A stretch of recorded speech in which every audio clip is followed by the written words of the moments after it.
Hey, sweet folks. Lord, I don't even have the thing turned on. I've been meaning to get to this reading all day, and it is 1:04 in the morning. But I got my bag felted last night.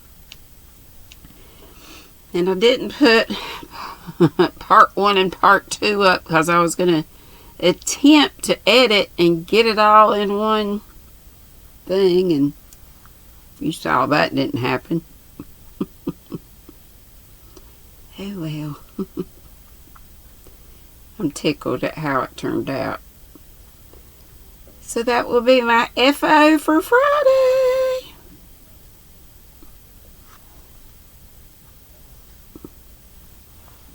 Sneak peek at tomorrow's recommended daily allowance of fiber. Oh, please be a short chapter.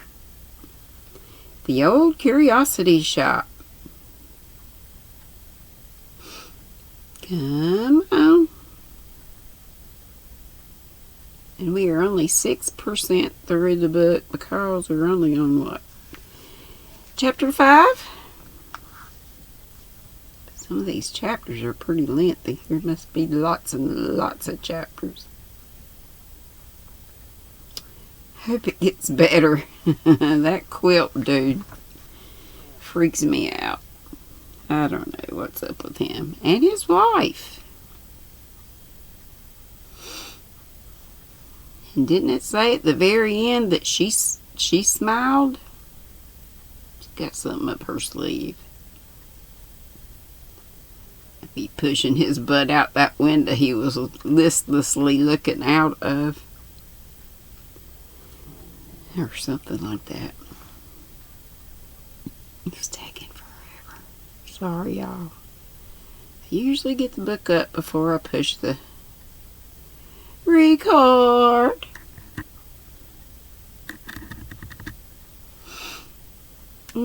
Okay, yep, staring listlessly out of the window with the dog-like smile always on his face, save when Mrs. Quilt made some involuntary movement of restlessness or fatigue, and then it expanded into a grin of delight.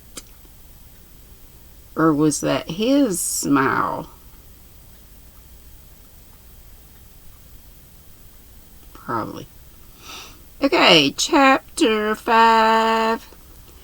Whether Mr. Quilp took any sleep by snatches of a few winks at a time, or whether he sat with his eyes wide open all night long, certain it is that he kept his cigar alight and kindled every fresh one from the ashes of that which was nearly consumed without requiring the assistance of a candle. Nor did the striking of the clocks, hour after hour, appear to inspire him with any sense of drowsiness or any natural desire to go to rest, but rather to increase his wakefulness, which he showed at every indication of the progress of the night, by a suppressed cackling in his throat and a motion of his shoulders like one who laughs heartily, but at the same time slyly and by stealth. At length the day broke, and poor Mrs. Quilp, shivering with cold of early morning and harassed by fatigue and want of sleep, was discovered sitting patiently on her chair, raising her eyes at intervals in mute appeal to the compassion and clemency of her lord, and gently reminding him by an occasional cough that she was still unpardoned, and that her penance had been of long duration.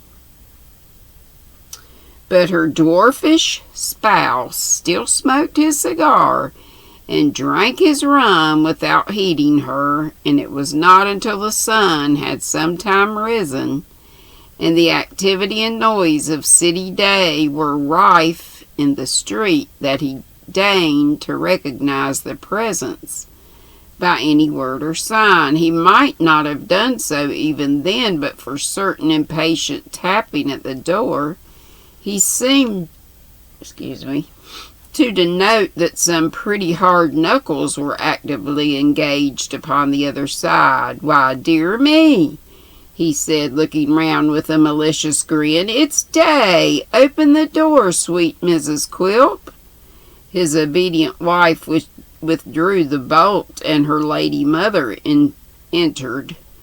Now Mrs. Genuine bounced into the room with great impetuosity, for, supposing her son-in-law to be still abed, she had come to relieve her feelings by pronouncing a strong opinion upon his general conduct and character. Seeing that he was up and dressed, and that the room appeared to have been occupied ever since she quitted it on the previous evening, she stopped short in some embarrassment. Nothing escaped the hawk's eye of the ugly little man, who, perfectly understanding what passed in the old lady's mind, turned uglier still in the fullness of his satisfaction, and bade her good morning with a leer of triumph. With a leer or triumph. "Why, Betsy," said the old woman, you don't mean to say you've been sitting up all night?" said Quilp, supplying the conclusion of the sentence. "Yes, she has." "All night?" cried Mrs. Genuine. All night." "Is the dear old lady deaf?" said Quilp, with a smile of which a frown was part. "Who says man and wife are bad company? Ha, the time has flown." "You're a brute," exclaimed Mrs. Genuine. Come, said Quilp, willfully misunderstanding her. "Of course, you mustn't call her names. She's married now, you know, and though she did beguile the time and keep me from my bed, you must not be so tenderly careful of me as to be out of humour with her. Bless you for a dear old lady. Here's to your health." "I'm much obliged to you," returned the old woman, testifying by a certain restlessness in her hands a vehement desire to shake her matronly fist at her son-in-law. "Oh, I'm very much obliged to you." "Grateful soul!" cried the dwarf. "Mrs. Quilp?" "Yes, Quilp," said the timid sufferer. "Help your mother to get breakfast, Mrs. Quilp. I'm going to the wharf this morning. The earlier the better, so be quick." Mrs. Genuine made a faint demonstration of rebellion by sitting down in a chair near the door and folding her arms as if in resolute determination to do nothing.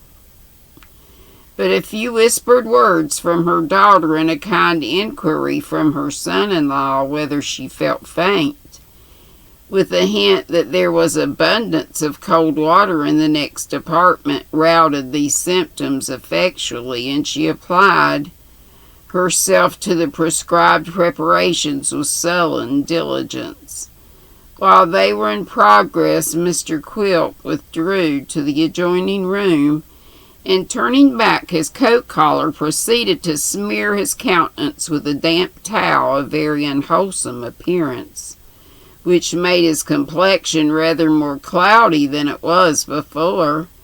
But while he was thus engaged, his caution and inquisitiveness did not forsake him, for with a face as sharp and cunning as ever, he often stopped, even in his short process, and stood listening for any conversation in the next room of which he might be the theme. "Ah," he said, after a short effort of attention, "it was not the towel over my ears. I thought it wasn't. I'm a little hunchy villain and a monster, am I, Mrs. Genuine?" "Oh." The pleasure of this discovery caught up the old dog-like smile in full force. When he had quite done with it, he shook himself in a very dog-like manner and rejoined the ladies. Mr. Quilp now walked up to the front of a looking-glass and was standing there putting on his neckerchief. while Mrs. Genuine, happening to be behind him, could not resist the inclination she felt to shake her fist at her tyrant son-in-law. It was a gesture of an instant, but as she did so and accompanied the action with a menacing look, she met his eye in the glass, catching her in the very act. The same glance at the mirror conveyed to her the reflection of a horribly grotesque and distorted face with the tongue lolling out, and the next instant the dwarf, turning about with a perfectly bland and placid look, inquired in a tone of great affection, "How are you now, my dear old darling?" Slight and ridiculous as the incident was, it made him appear such a little fiend, and withal such a keen and knowing one, that the old woman felt too much afraid of him to utter a single word, and suffered herself to be led with extraordinary politeness to the breakfast table. Here he by no means diminished the impression he had just produced, for he ate hard eggs, shell and all, devoured gigantic prawns with the heads and tails on, chewed tobacco and watercress at the same time. Oh, he's a mess. And with extraordinary greediness drank boiling tea without winking. But bit his fork and spoon till they bent again, and in short performed so many horrifying and uncommon acts that the women were nearly frightened out of their wits. And began to doubt if he were really a human creature. At last, having gone through these proceedings and many others which were equally a part of his system, Mr. Quilp left them, reduced to a very obedient and humbled state, and betook himself to the riverside, where he took boat for the wharf on which he had bestowed his name. It was flood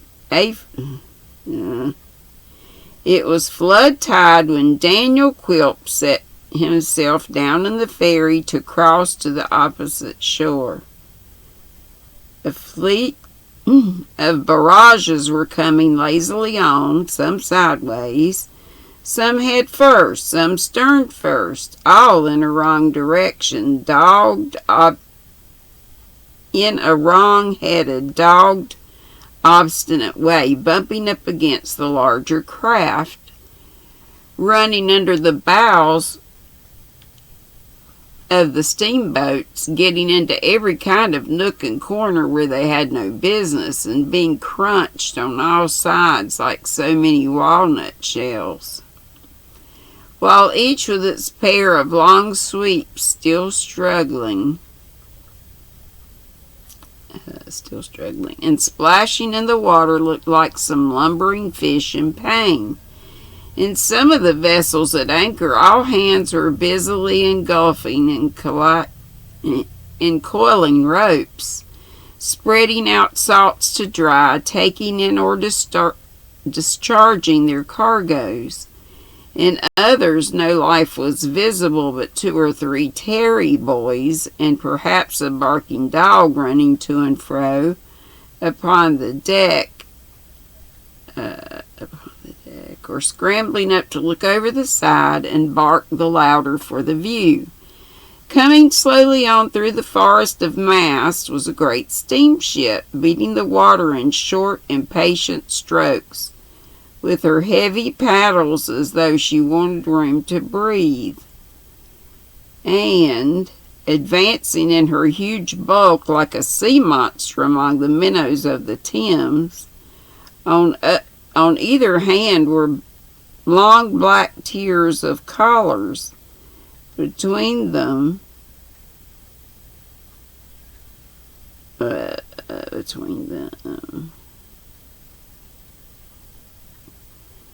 it go? noise.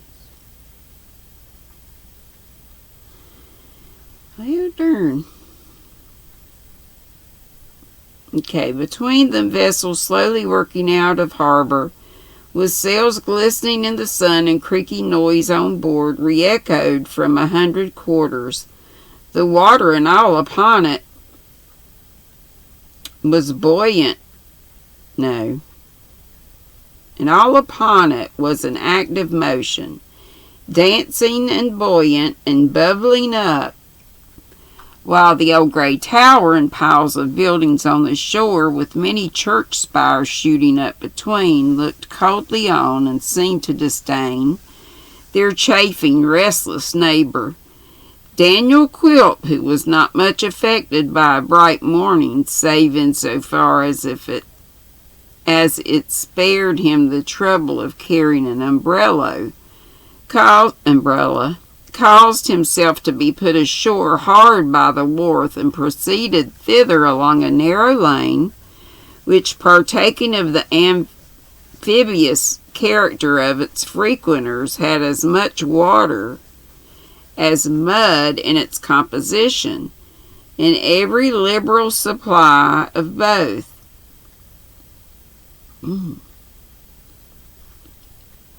Arrived at his destination, the first object that presented itself to his view was a pair of very imperfectly shod feet, elevated in the air with soles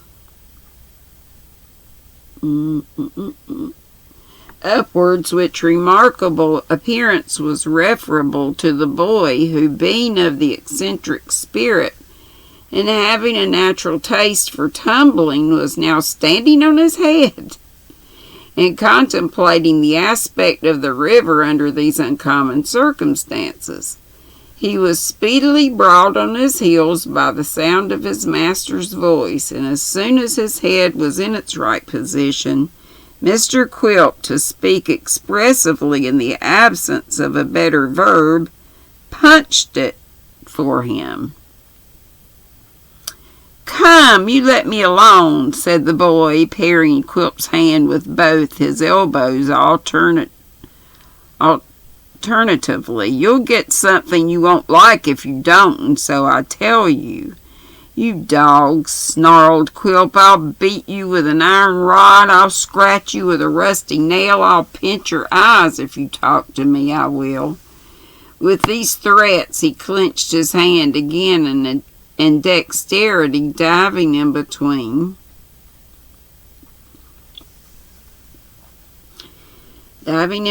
the elbows and catching the boy's head as it dodged from side to side, gave it 3 or 4 good hard knocks. Having now carried his point and insisted on it, he left off. "You won't do it again," said the boy, nodding his head and drawing back with the elbows ready in case of the worst. "Now, stand still, you dog," said Quilp. "I won't do it again, because I've done it as often as I won't. Here, take the key." "Why don't you hit one of your size?" said the boy, approaching very slowly. "Where is there one of my size, you dog?" returned Quilp. "Take the key, or I'll brain you with it." Indeed, he gave him a smart tap with the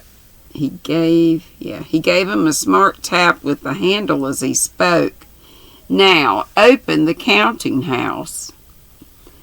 The boy sulkily complied, muttering at first, but desisting when he looked round and saw that Quilp was following him with a steady look. And here it may be remarked that between this boy and the dwarf there existed a strange kind of mutual liking. How born or bred and are nourished upon blows and threats on one side and retorts and defiances on the other is not to the purpose. Quilp would certainly suffer nobody to contract him but the boy, and the boy would assuredly not have submitted to being so knocked about by anybody but Quilp. when he had the power to run away at any time he chose. Now, said Quilp, passing into the narrow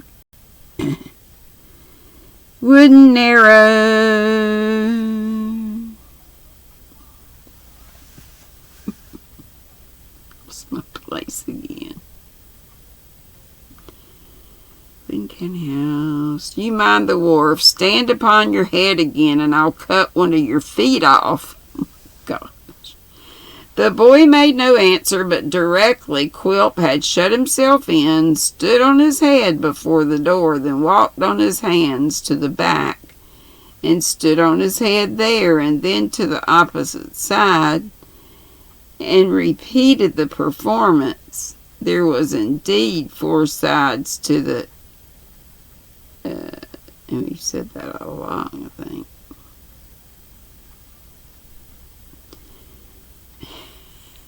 I don't know why I said that.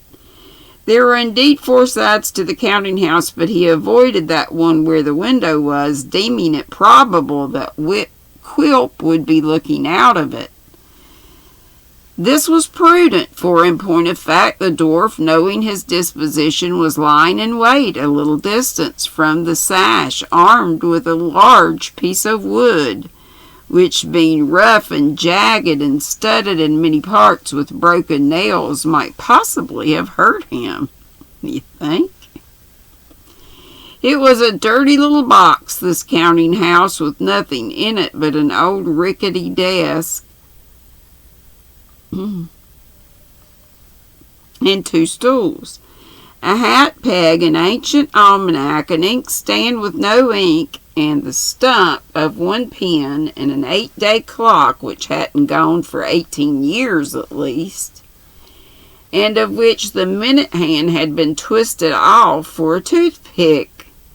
Daniel Quilp pulled his hat over his brows, climbed to the desk, which had a flat top, and stretching his short length upon it, went to sleep with ease of an old practitioner, intending no doubt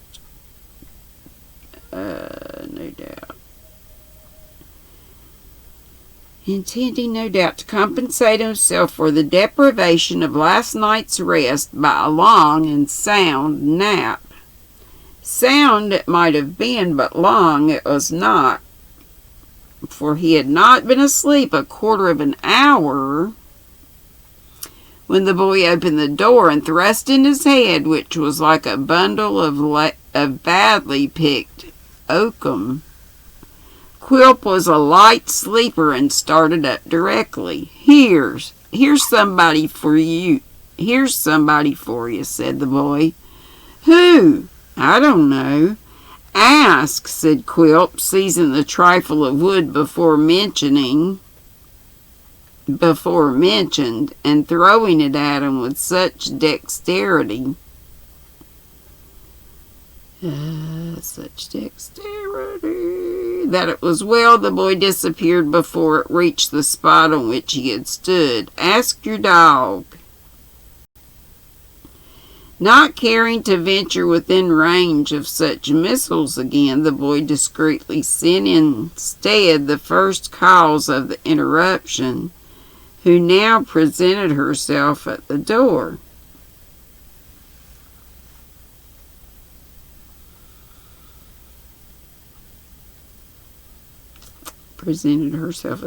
What, Nellie? Cried Quilp. Yes, said the child, hesitating whether to enter or retreat, for the dwarf, just roused, with his disheveled hair hanging all about him and a yellow handkerchief over his head, was something fearful to behold. It's only me, sir. Come in, said Quilp, without getting off the desk. Come in. Stay, just look out into the yard and see whether there's a boy standing on his head. No, sir, replied Nell. He's on his feet. You're sure he is? Said Quilp. Well, now, come in and shut the door. What's your message, Nellie? The child handed him a letter. Mr. Quilt without changing his position further than to turn over a little more on his side and rest his chin on his hand, proceeded to make himself acquainted with its contents. And that is all of chapter 5. I hope it made sense. Nighty night or good morning. What time is it? 1:29 a.m.